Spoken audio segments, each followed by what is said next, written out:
Em qual dos objetos a força potente é maior que a força resistente? Temos aqui, ó, 1, 2, 3, 4, 5 objetos. E a gente conclui com a leitura, com a interpretação deste comando. Tem 4 objetos iguais. Tem 4 objetos que agem da mesma maneira. Nenhum deles que age diferente, que é a resposta da questão. Então tá bom. Eu quero achar desses 5 objetos, eu quero analisar aquele que age diferente. A questão colocou o nome dos objetos justamente para te ajudar. Poxa, pensa bem, para que você utiliza um alicate? Você utiliza um alicate para arrancar um prego da parede, para cortar algo muito duro. E pensa bem, você não tem força para arrancar um prego na parede. Você pega o alicate para que a sua força aumente. Qual que é o funcionamento do carrinho de mão? O funcionamento do carrinho de mão é, você enche o carrinho de coisa, só que se você colocasse aquele monte de coisa que está no carrinho, se você colocasse no seu colo, você não iria aguentar. Pensa o abridor de garrafa. Você consegue pegar o seu dedo, e abrir uma garrafa? Não. Você usa o abridor de garrafa justamente para aumentar sua força ali na alavanca e conseguir abrir a garrafa. Agora você pensa no quebra-nozes, olha o quebra-nozes. Você consegue pegar o seu dedo e quebrar os nozes? Não. Você já tentou quebrar um noz? É duro. Você usa o quebra-nozes para que sua força aumente e você consiga quebrar o nozes com a mão. Poxa, olha que raciocínio que você está fazendo, professor. Então você já achou a resposta certa já. Você já achou a resposta certa. Porque esses 4 objetos que eu acabei de falar, eles atuam para que aumente a sua força. Agora pensa na pinça. A pinça serve para arrancar um fio de cabelo. Você tem força para arrancar um fio de cabelo? Você tem. Só que você, muitas das vezes, você não consegue pegar muito bem o fio de cabelo para que aquilo ocorra. Então você usa a pinça só para que a sua força consiga atuar melhor. Só que você tem força para arrancar o fio de cabelo. Tanto quando o fio de cabelo é mais longo e você tem jeito de enrolar ele no seu dedo, você tem força tranquilo para arrancar ele. Você está vendo que dos 5 objetos que estão aqui, a pinça é a que age diferente. Porque você tem força para arrancar um fio de cabelo. Você tem força para arrancar a sua cutícula? Tem. Só que muitas das vezes você usa a pinça para pegar aquela cutícula direitinha e conseguir tirar só no local que você quer. Tá vendo? Então qual que é a resposta dessa questão? Resposta letra A. Pinça. Eu acertei a questão somente interpretando ela, raciocinando. Eu deixei o conteúdo de lado, então, aluno, não apavora. Raciocina, interpreta a questão primeiro. Muitas vezes você vai conseguir acertar interpretando, raciocinando. A questão pede, o técnico concluiu que as correntes que apresentam o mesmo valor, no ponto A, a gente tem a corrente chamada IA. No ponto B, a gente tem a corrente chamada IB. No ponto C, a gente tem a corrente chamada IC e assim vai. Então você olha a imagem e raciocina na imagem. O foco não é correntes com o mesmo valor? Olha para a questão, olha para a imagem, interpreta a imagem. Opa, então se eu sei que em cada ponto desse eu tenho a corrente no ponto A, eu tenho a corrente A. No ponto B, eu tenho a corrente B. Como que você acha que esse circuito está funcionando? A imagem está aqui para te ajudar. Eu concluo que o circuito funciona da seguinte forma. A corrente sai daqui, passa pelo ponto A, aqui ela se divide, e a corrente chega por esse ponto E. Por que você concluiu isso, professor? Por causa das letras A, B, C, D. Se a corrente no ponto A é a corrente que inicia o circuito, então, automaticamente, a corrente no ponto E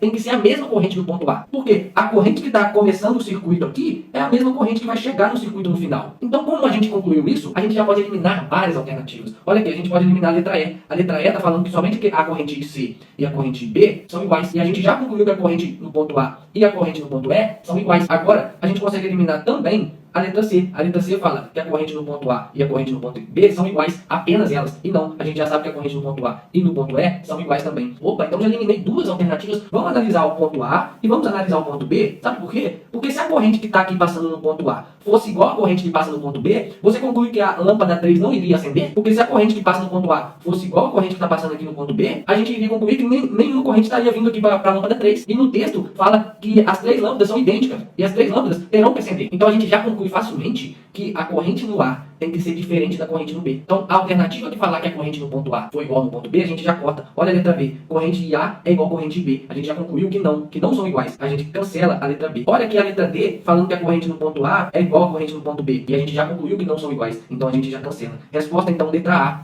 Opa, aluno, eu trouxe nessa aula uma questão de ciências da natureza.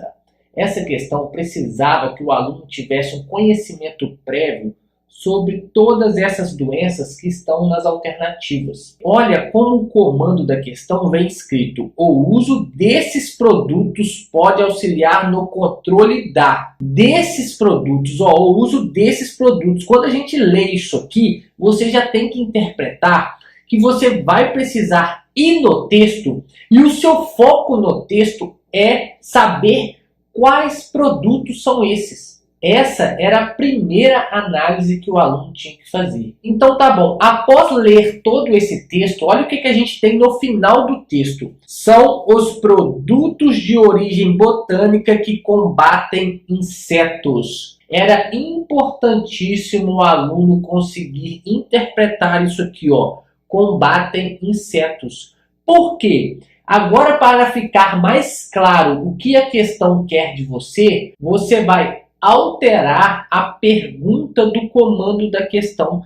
Eu pego e altero essa pergunta do comando para a seguinte pergunta: quais dessas doenças são transmitidas por inseto. Só tem uma dessas doenças que é transmitida por inseto, que é a letra C, leishmaniose. E olha só, isso aqui são as doenças que confundem a cabeça do aluno. Se ele não tiver clareza do que a questão quer dele, ele erra. Olha como essa questão assusta, mas não precisava saber física para conseguir acertar essa questão. Sabe por quê? Tudo de física está sendo falado nesse texto. Olha o final do texto. Fala que as polias móveis dividem as forças. Era isso que você precisava saber de física. Porque quando você olha as imagens e interpreta elas, não fica olhando a imagem como um todo. Como a questão está falando de polias, foca nas polias. A imagem 2 tem essa polia móvel. E a outra imagem só tem polias fixas. E no texto falou que as polias fixas não divide a força. E nesse texto falou também realizar a mesma força. Então essa força F é a mesma. Tudo de física está sendo falado no texto e representado na imagem. Bastava você interpretar. Então tá bom, para ter a mesma força nesses dois cabos. E eu achar isso aqui, M2 sobre M1, isso aqui é uma razão. Razão de M2 da massa 2 sobre a massa 1. Como falou no texto que a polia móvel divide as forças, o que vai acontecer? Vamos supor que essa massa aqui, seja 4. Essa massa 2 seja 4. Vai dividir aqui, vai ter 2 para cá e 2 para cá. Então, no lugar de M2, vamos jogar o valor de 4. Aqui nessa outra figura, a gente vai falar que aqui é 4 também, nessa massa 1. Só que você vê que continua tendo 4, não dividiu, igual na figura 2. Então, continua tendo 4, aqui teve 4, aqui teve 4, vai sair 4 aqui. Já nessa outra figura, ficou 2, passou 2, passou 2, passou 2, saiu 2 aqui. Então, o que a gente conclui? A gente, para as duas forças, essa